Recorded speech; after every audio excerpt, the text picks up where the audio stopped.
Di antara strategi Trump menekan berbagai negara dengan perang tarif, kalau kita jadi politikus Amerika, pasti kita paham niatnya Trump. Namun kalau perang tarif ini mendadak melebar menjadi alat tekan negara lain seperti menekan India dengan akan membuang visa kerja bagi para tech giant punya employee yang kebanyakan orang pintar dari India yang visanya akan dibatalkan. Ini bukan lagi perang tarif tapi sudah perang SDM, perang baru. Maka Amerika akan jadi brain drain, akan kekurangan banyak orang pintar yang pastinya akan membuat Amerika bisa kolaps. Untuk itu kita bahas lebih dalam. Kita harus memahami pertama istilah brain drain, yaitu sebuah istilah ketika sebuah negara kehilangan banyak orang pintarnya yang keluar dari negaranya dan memilih tinggal di negara lain. Maka negara tersebut akan kekurangan orang pintar atau brain drain. Kepulangan Habibie misalnya dari Jerman dipanggil Pak Harto adalah upaya membawa orang pintar kembali ke tanah air, dan banyak lagi orang pintar di zaman Pak Harto yang dipanggil pulang dan berbakti di Nusantara dengan fasilitas kemudahan dari negara. 10 tahun terakhir Indonesia sebaliknya. Penghargaan terhadap orang pintar itu tidak ada.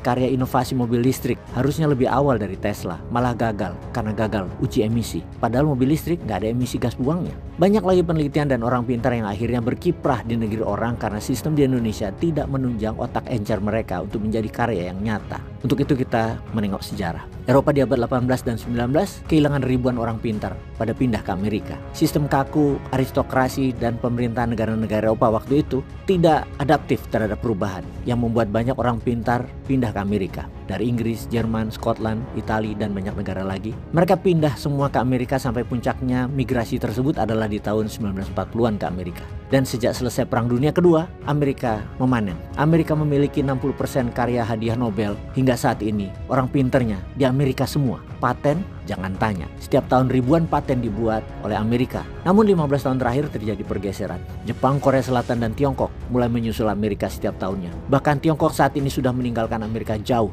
di dalam paten karya-karya baru mereka. Itu semua orang pintar yang mudah mendapatkan peluang inovasi. Kita tahu kabur aja dulu itu paling ditakutkan. Kalau yang kabur adalah orang pintar. Karena orang pintar mudah mencari pekerjaan.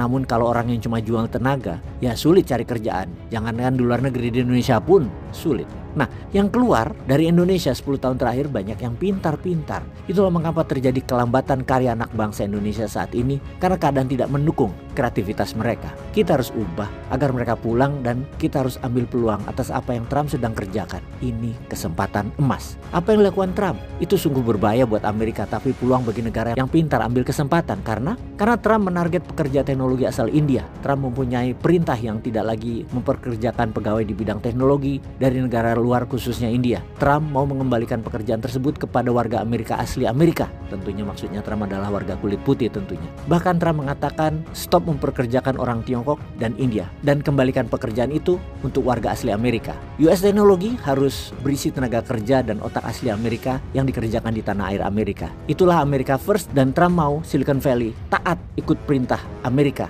yaitu America First Rule, utamakan dulu Amerika. Trump mengancam serius pengusaha teknologi Amerika, maka seperti Trump mengancam Apple kemarin dengan tarif 25% kalau Apple menjual barang di Amerika namun buatan India atau Tiongkok. Pengusaha tech Amerika kalau memperkerjakan orang asing dalam bidang teknologi, khususnya warga India, perusahaan Amerika tadi akan dikenakan tarif 25% atas produk yang mereka hasilkan dan yang mereka jual. Untuk memaksa ketaatan pada pemerintah, visa H-1B yang biasa dipakai sebagai visa kerja akan dihapus oleh Trump. Saat ini setiap tahun sekitar 85.000 visa H-1B diterbitkan dari 780.000 permintaan kerja.